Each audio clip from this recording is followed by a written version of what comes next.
Today's edition of Back Roads of Illinois. We were bringing you lasted for farming sources and information sponsored by AgriGold. Today's edition of Back Roads of Illinois. We were bringing you lasted for farming sources and information sponsored by AgriGold. We're glad you're here on today. I'm here with Dave Weber from Terrain on Back Roads of Illinois. We were talking about the cattle markets with these cattle trend for right now in the New World screwworm. The biofuel for right now with more corn ethanol. However, the beans have more demand for ethanol. Joining with Peter Meyer from Muddy Bootsag. He is going to have a conversation about the grains markets and ethanol industry for right now. You've been listening to Back Roads of Illinois. I'm here with Dave Weber from Terrain on Back Roads of Illinois. We were talking about the cattle markets with these cattle trend for right now in the New World screwworm. Dave, how are you? Doing great, Cesar. Thanks for having me on. Dave, let's discuss about these cattle trends for right now with the fundamentals on the feeder cattle. Could you tell us about the outlook for the livestock markets? Yeah, starting with calves and feeder cattle, we've seen some really high prices, record prices for a lot of producers on the video sales that have happened over the last month or so. There's a big northern video sale going here this week in Billings. So excited to see how those cattle trade for the fall. The feeder cattle coming off these summer pastures have done okay from a performance standpoint in a lot of places. If you get into the sandhills of Nebraska, the Dakotas, Wyoming, Montana, there's some dry patches. The grass hardened off, and cattle have done okay there. Like I said, record prices for most producers. That probably continues through into the fall.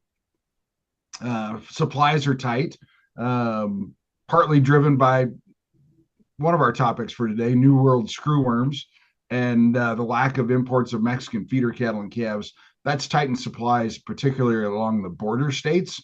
But that's working north because those producers, especially the feeders in South Texas, have had to turn north and work further into inventories kind of out of their normal territory. And that's just created that extra little bit of tightness and spark for the market here.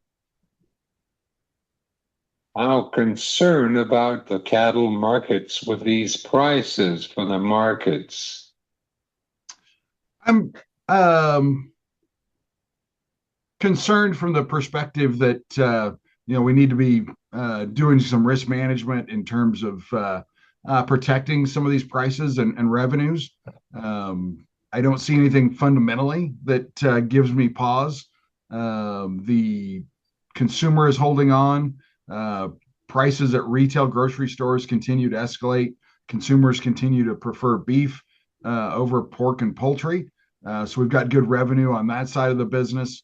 The fed cattle market's doing well. We've seen box beef cutout values work lower over the last couple of weeks. That's kind of on the normal seasonal trend. As we look at prices this last week, about $375 a hundredweight. That's about $18 decline over the last 2 weeks. We're in the worst, not that it's bad, but the poorest part of beef demand for the summer. It's gotten hot across most all of the U.S. Consumers are turning it into more inside cooking methods. So we've seen a slowdown on demand for ribeyes and strips and those kind of things. And that's to be expected. On the cattle side, on the fed cattle side, we're working into our into tighter supplies.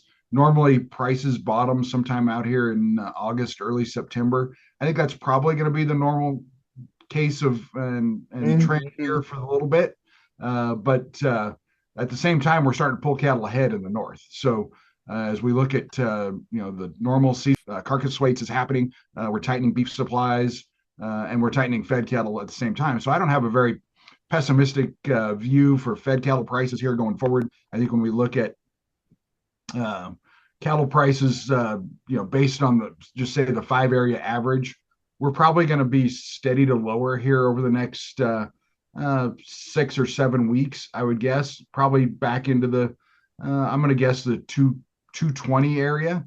There's still cattle making money there. I think as we look at the opportunity for cattle feeders, especially unhedged cattle feeders, there's still money to be made here, and I think everybody's trying to get cattle marketed as effectively as we can.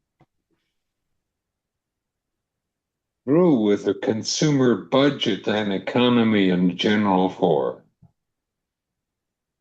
So consumer behavior so far has been pretty good. If we look at retail beef prices compared to average hourly wages during the month of June, we were right on the regression line, the trend line, and doing well there. I think as we go into the back end of the year, consumer sentiment has turned for the better. One of the worries from us economists is what plays out here in the tariff arena with President Trump's renegotiating of trade deals and the tariffs that have been put on. We saw yesterday, the 22nd of July, announcements of a trade deal with Japan. Looks like about $500 billion of investment in the U.S. by the Japanese. Reductions in tariff rates on their side, about a 15% tariff rate on Japanese products coming into the U.S. The administration touts it as a huge win. Like all things of these negotiations, the devil's in the details, and we're just waiting to see what plays out there. Position on the fundamentals on the markets with these tariffs as an analysis, David. I think as the noise settles out, the trade disruption is probably the biggest concern. Producers not knowing, and a lot of times when we don't know, we don't do anything. I think it probably limits imports as we go here, which would have the most common occurrence of rallying prices because consumers have to turn to domestic sources. So we'll see prices well supported here domestically. I think at the same time, it limits our export opportunities. We're going to see countervailing tariffs as some of these other trade deals get announced. I'm pleased with what happened with Japan. We've got probably better access there for U.S. beef and pork. But there's going to be some other countries I'm still concerned about what goes on with China. Not that they're the be-all, end-all from a beef consumer standpoint, but they were the third largest trade destination for the U.S. So without that, over the next couple of years, probably not as big a deal. But as we turn to herd expansion and bigger production here domestically, we're going to need those trading partners on a go-forward basis. Hmm.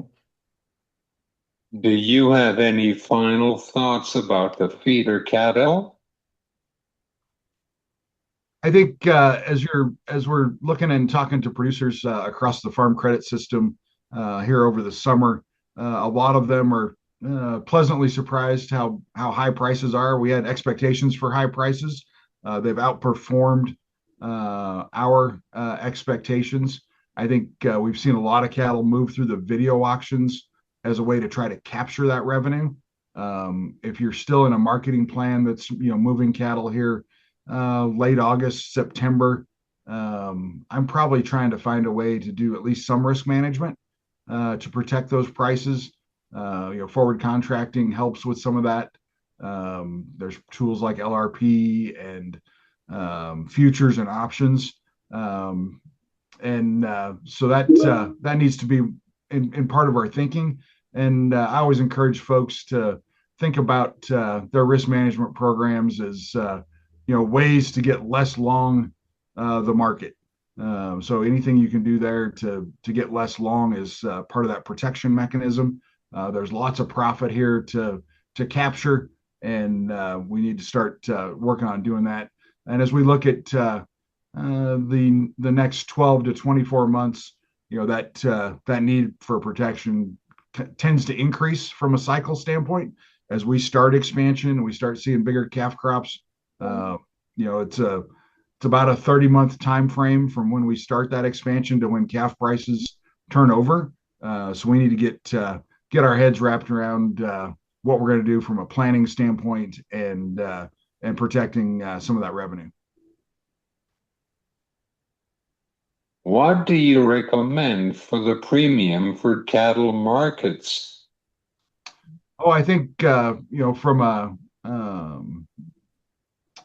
market standpoint here going into the fall, there's a lot of cattle on the videos that are trading. If you look at say 4.5 weight steers basis, the Central Plains here that are in the high fours.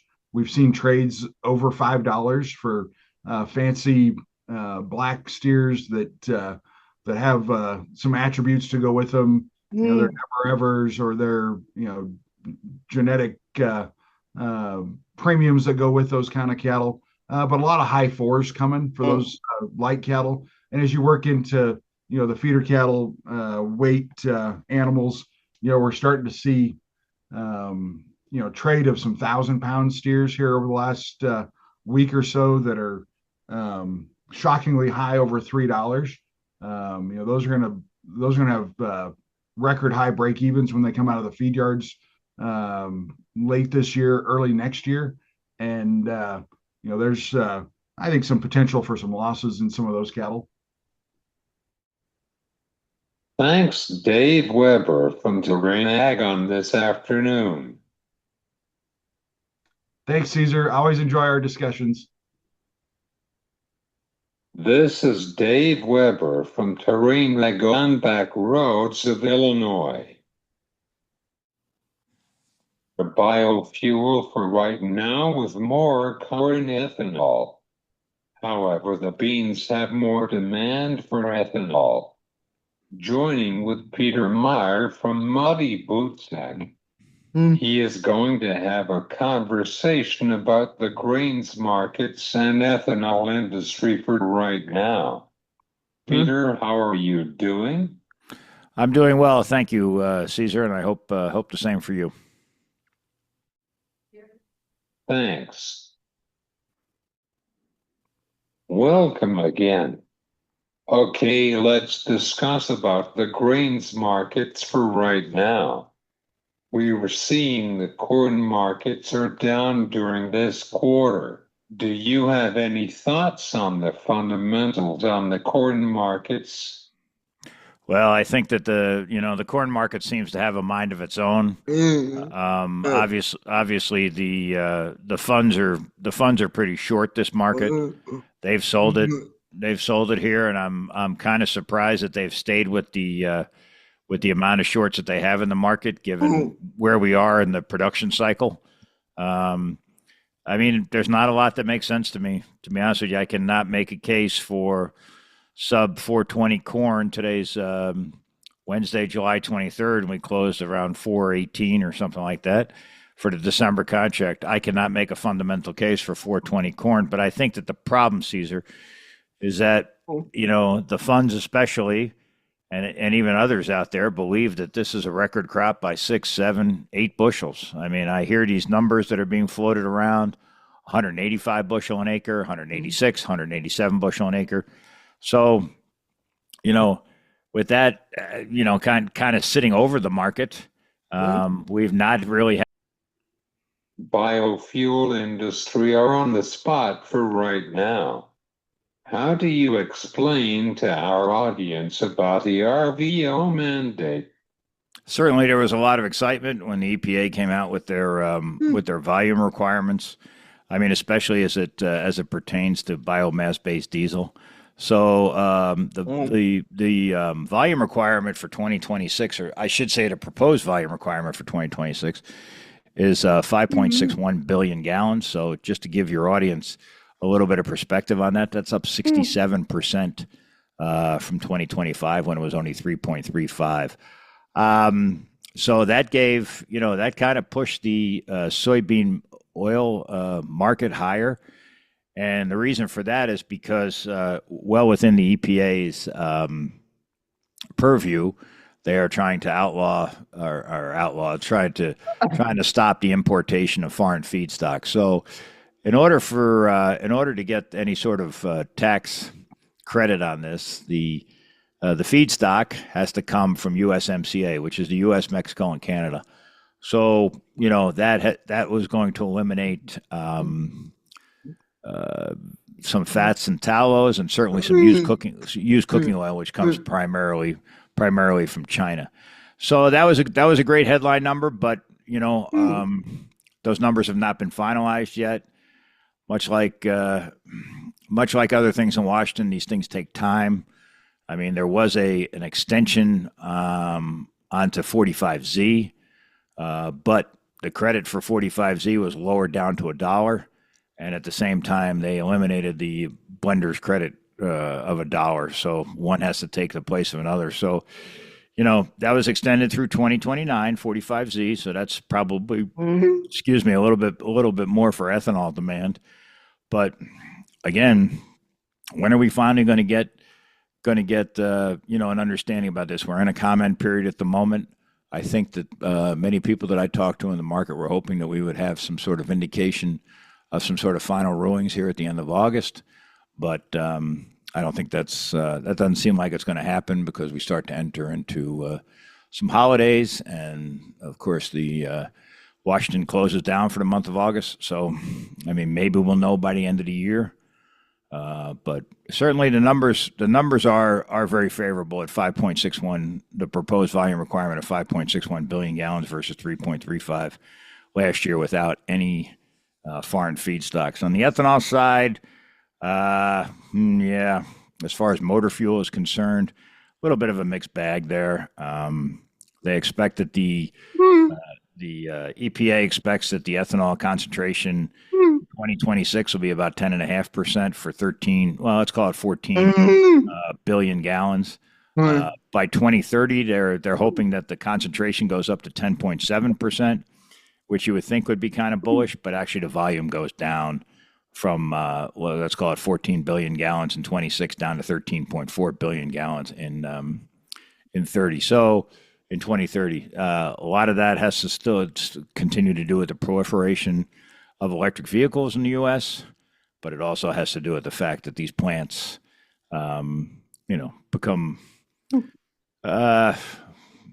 become better at what they're doing. So that's a bit of a problem. But yeah, no, biofuel industry, certainly everybody loves the headlines, but I'm not from Missouri, but show me. Show me what happens here at the end, because I'm until I see final rulings, I don't get too excited about stuff. How concerned for S? Are we for the future, Peter? How concerned am I? How concerned am I for the future? Well, I mean, yeah. Let's be honest about it. I mean, nobody's making money at these prices. With a cost of over $5 per bushel, based on your inputs. I mean, obviously, you have a lot of farmers that are going to be stress tested this fall by their banks. I mean, the farm economy is expected to contract by another, billions of dollars again. This will be the it'll be the fourth year in a row of an agriculture trade deficit after roughly 40 years of a trade surplus on the ag side. It's concerning, that's for sure. And, the farmers that I talk to, there's talk again about a bailout, more handouts, this and that. I mean, you're basically bailing out the bankers at this point. You're really not bailing out the farmers. So but without a banker, you can't farm. So it's a tough situation, Caesar. We do go through these cycles, and hopefully this cycle will break sooner rather than later. The prices are currently unstable. I don't know about that in the farm economy. Yeah, it's. I mean, I very much worry. I mean, we saw a lot of it with our clients this year. Luckily, we have some clients that are pretty good on their on watching everything that comes in and out of their operations. But there are a lot of banks that stress tested a lot of farmers this year, and I think that that's probably going to be the norm again this fall. I mean, we saw some of our farmers picked up land for rent as late as the April, even May timeframe, just because the banks refused to fund the previous renter. So, yeah, I think it's going to be a difficult time. I mean, when you look at the budget, there are some helpful points there as far as some additions on the crop insurance side. I'm not a crop insurance expert, but our guys that deal in crop insurance say that it has become a little bit more advantageous to the farmer. But like anything, Caesar, it costs money, and money's a bit in short supply. What is your final thoughts about the August report on 31st? Well, the August report's on the 12th next month. The August WASD, it's on August the 12th. So I'd be surprised to see a yield number much higher than the current trend, in the 180, 181 zone. I don't know, and I think maybe that wakes up some people. But it's hard to tell. Again, everybody's going to be focused on the production side of the business. And with weather the way it is, and it's still early, and farmers' impressions as they're driving by, and you look at the crop progress report every week, and the ratings are high, and it's. But I don't think that they're high enough to be posting a 185 or 186 or 187 number as far as corn is concerned. And in beans, the August report doesn't really mean much to me because, as I said, we don't really get a handle on that until probably the October report. So, final thoughts going into the August report. I think there'll be some disappointment on the yield side, but then the question becomes, what does that mean to the market, right? The farmer is very undersold at the moment. The end user is very underbought at the moment.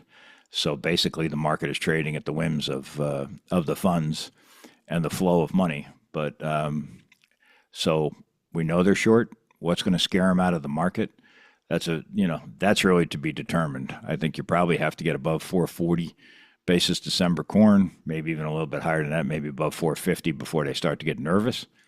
But I also don't know who's going to sell it below the most recent lows of 407. Who's going to sell beans below $12? So a Mexican standoff of sorts. But on the August report, I'd be surprised if it's bearish. How about that? I'll end with that. Thanks, Peter. Thank you, Caesar. It's always a pleasure talking to you, and I appreciate This is Peter Meyer from Moody Booth Tech. I appreciate it. Thank you very much, sir.